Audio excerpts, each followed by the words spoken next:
Habib Rizik tokoh itu apapun namanya adalah seorang tokoh. Tidak mudah mendapatkan seseorang dengan dukungan yang luar biasa dari banyak kalangan ya. Harus kita akui itu.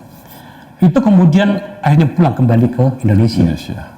Saya tidak terlalu tertarik kembali ke masa-masa awal bagaimana 3,5 tahun yang lalu dia ke sana. Di Saudi.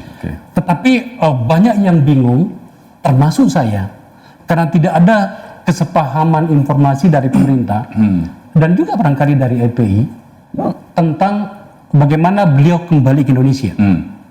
Bahkan konon kabarnya duta besar kita di Arab Saudi saja kebingungan gitu. Sebenarnya gimana sih ceritanya, Bu? Apakah dia pulang paksa atau dia normally atau bagaimana gitu? Jadi Habib Rizik itu selama 3,5 tahun di Saudi Arabia mengalami 2 periode perlakuan dari pemerintah kita. Periode pertama itu lebih kurang 7 bulan pertama. Jadi beliau berangkat ke umroh ke Saudi itu lebih kurang Mei 2017. Sekitar itu ya, April atau Mei sekitar begitu, saya tidak tahu pastinya. Periode pertama itu 7 bulan pertama lah lebih kurang, sampai dengan Desember 2017, itu upaya-upaya membujuk Habib Rizik pulang tuh kenceng sekali. Dari pihak pemerintah Indonesia? Iya. Tentu saja melalui orang-orangnya, ya kan? Ini personal atau melalui mekanisme negara? Orang-orang personal. Bujukan-bujukan itu personal.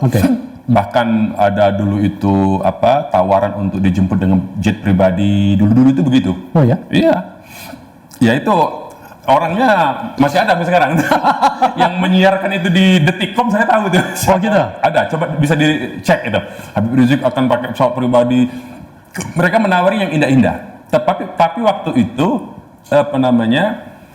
karena dalam konteks yang saya pahami persepsi saya, Habib Rizik waktu itu masih status tersangkanya masih. Sehingga dugaan saya, ini dugaan, dipulangkan itu memang untuk di proses hukumnya. Ditangkap gitu maksudnya? Iya, kira-kira begitu ya. Tetapi kemudian dalam perjalanan ketika Habib Rizik mendapatkan SP3, nah dalam proses 7 bulan itu ternyata ada lobby-lobby, ada utusan-utusan resmi dan tidak resmi, saya mau katakan ya. Resmi dan tidak resmi kepada Habib Rizik itu. Dan akhirnya kemudian keluarlah SP3 itu. Kalau resmi berarti boleh disebutkan dong? Resminya resmi non resmi. Bingung tuh kan? Karena ini ternyata unik menurut saya. Ini lucu luar biasa negara ini memang. Jadi ini resmi, utusan resmi tapi tidak boleh diresmikan gitu loh. Nah, itu mungkin bisa dipahami lah ya. Jadi akhirnya termasuk di situ Habib Rizik berbicara dengan pejabat tinggi negara segala macam. Kemudian keluar SP3 pertama itu sebetulnya bulan, kalau saya tidak salah, November 2017. Pertama itu SP3 pertama, kemudian SP3 kedua Februari 2018 itu yang kedua. Jadi 2 kali nih. Itu dalam rangka proses negosiasi membujuk Habib Rizik pulang sebetulnya. Nah, kemudian selesai SP3, tapi kemudian begitu 2018 itu bulan April atau Mei juga, kalau saya tidak salah Mei itu berarti Mei ya. Pokoknya Ramadan lah. Ramadan itu 2018 ketika Prabowo bersama Amin Rais datang ke sana di bulan Ramadan umroh, ketemu beliau, yang Habib Rizik tadinya bebas tuh. Tidak ada persoalan apapun juga, baik dengan pemerintah Saudi maupun dengan pemerintah Indonesia kan. SP3 sudah diberikan. Artinya sudah bagus lah. Komunikasi sudah berjalan lancar lah antar kedua belah pihak. Tiba-tiba ketika ada Prabowo disiarkan di media-media Indonesia, kehadiran Prabowo bersama Amin Rais di rumah Habib Rizik, ketika selesai Ramadan masuk bulan Syawal, Habib Rizik ingin melaksanakan perpanjangan visa, karena kan Habib Rizik visanya long term memang, untuk memperlakukan kan 3 bulan keluar untuk masuk lagi, walaupun 5 menit keluarnya. Nah, begitu Habib Rizik mau memperlakukan yang 3 bulan ketiga kalau nggak salah, atau 3 bulan keempat begitu ya, kan dia sudah dapat 1 tahun tuh, 1 tahun tuh, artinya 3 bulan ketiga itu. Iya kan? Karena dari bulan Mei 2017 kan, nah itu 3 bulan terakhir lah itu. 3 bulan terakhir itu karena 1 tahun pertama Habib Rizik itu mau memberlakukan yang 3 bulan terakhir tidak bisa keluar. Visanya? Exitnya tidak bisa keluar, tidak diperbolehkan keluar. Oh, oke. Ya, jadi waktu itu beliau mau ke Turki kalau saya tidak salah. Ya. Pemerintah Saudi tidak membolehkannya Tidak keluar? memberikan izin. Kemudian Habib Rizik tanya, ada masalah apa? Oh, pokoknya tidak boleh keluar dulu sementara. Jadi yang istri dan keluarganya sudah berhasil melewati pintu imigrasi, tapi kemudian ditarik kembali, kemudian diminta untuk tidak dulu keluar, tapi tidak ditahan di immigration detention, ya. Jadi dibiarkan disuruh pulang. Nah, Habib Rizik penasaran, kemudian dia mencari tahu ke imigrasi, ya, kenapa sebabnya. Akhirnya setelah didesak pihak imigrasi menyatakan silakan Anda ke kantor intelijen saja. Intelijen Saudi maksudnya. Bukan malah ke kantor imigrasi, tapi ke kantor intelijen. Orang imigrasinya menyatakan silakan Anda ke kantor intelijen Saudi saja. Oke. Nah, itu uniknya. Habib Rizik kan kaget. Ada apa? Ini kan urusan imigrasi. Oh tidak, kami hanya menjalankan instruksi. Di mana-mana imigrasi memang begitu kan, menjalankan permintaan dari penegak hukum atau dari permintaan politik dari intelijen. Oke. Habib Rizik datangi, diskusi, sempat tanya jawab segala macam ditanya. Nah, dalam tanya jawab itulah kemudian akhirnya Habib Rizik itu dipertanyakan, Anda kan buronan. Kata intelijen Saudi. Oke. Anda kan buronan.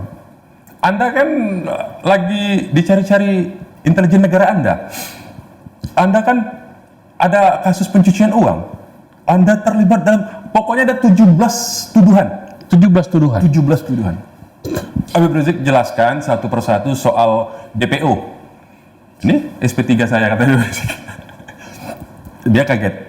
Kemudian Anda musuh negara macam-macam. Ini saya dengan lembaga tinggi negara. Ada salah satu lembaga tinggi negara. Ada perjanjian? Ada dokumen lah. Dokumen. Ya, dokumen tertulis begitu. Saya penasaran dengan itu, Bro. Ya, memang ininya memang masih harus kita simpan. Simpan ya. Ya, supaya tidak makin keruh ini. Enggak dibuka sedikit aja di sini. Ya, lebih kurang itu pembicaraan antara salah satu lembaga yang bekerja memang untuk itu dengan Habib Rizik sebetulnya. Oke. Ya, kan sudah disebut Habib Rizik kan dokumen intelijennya. Ya, sebetulnya itu isinya itu, ya. Artinya mencoba untuk saling tidak menggut, lebih kurang begitulah substansinya itu. Nah, tentu saja pihak intelijen Saudi kan kaget begitu dilihat dokumen itu kan. Kemudian ya kalau begitu dia bilang, Anda tenang saja di rumah, kami akan klarifikasi ulang katanya. Nah, dalam proses klarifikasi ulang itulah Habib Rizik tidak mendapatkan izin keluar dari Saudi itu. Ya, kita memakluminya karena sebagai otoritas politik itu saja harus melakukan investigasi dong ya. Nah, jadi itulah yang terjadi selama ini. Nah, sayangnya dalam proses-proses itu ada operasi-operasi intelijen juga oleh pihak kita sebetulnya terhadap Habib Rizik Islam. Contohnya, begitu Habib Rizik itu makan malam, pernah satu kejadian nih, ada saudara Fadli itu saksinya sama Fahri Hamzah. Makan malam, keluar bersama keluarga, di tengah jalan ada polisi biasa, polisi Saudi, kemudian menanyakan mana paspor. Tentu saja kan nggak apa-apa karena dia sudah lama tinggal di situ kan. Jadi seperti orang biasa, di paspor tinggal di rumah.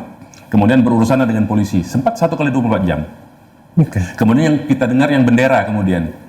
Nah, jadi selama proses menunggu clearance dari otoritas Saudi itulah ada 2 kali peristiwa operasi terhadap Habib Rizik. Dan otoritas Saudi memang sebetulnya sejak lama itu sudah menyatakan, lebih kurang ini sebetulnya terakhir yang Habib Rizik klarifikasi itu adalah 2020 sebetulnya bulan Desember 2019 sudah terjadi klarifikasi, clearance artinya. Sudah terjadi clearance dari otoritas Saudi akhir-akhir 2019, kemudian awal 2020 sebelum masuk Covid Februari itu Otoritas Saudi sudah menyatakan, ya Syekh, Anda clear, kami sudah tahu bahwa ini informasi palsu. Bahkan mereka menyebutnya dengan dalam bahasa Arab itu sampah dalam arti Indonesianya. Ini informasi yang kami terima, ini informasi sampah. Kami sedang proses untuk cabut status Anda yang tidak boleh keluar. Tapi ini uniknya nih, memang aneh ya. Uniknya itu, otoritas Saudi menawari. Kami menawarkan kalau Anda mau tinggal di sini untuk jangka waktu panjang, kami kasih green card, kira-kira begitu. Kalau di sana disebutnya igoma. Silakan, dia bilang.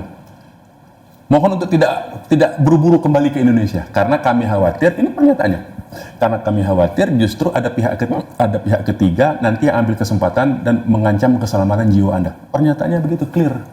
Itu otoritas intelijen yang menyatakan. Jadi itulah ternyata kemudian yang kita lihat, kenapa justru misalnya tadi disebut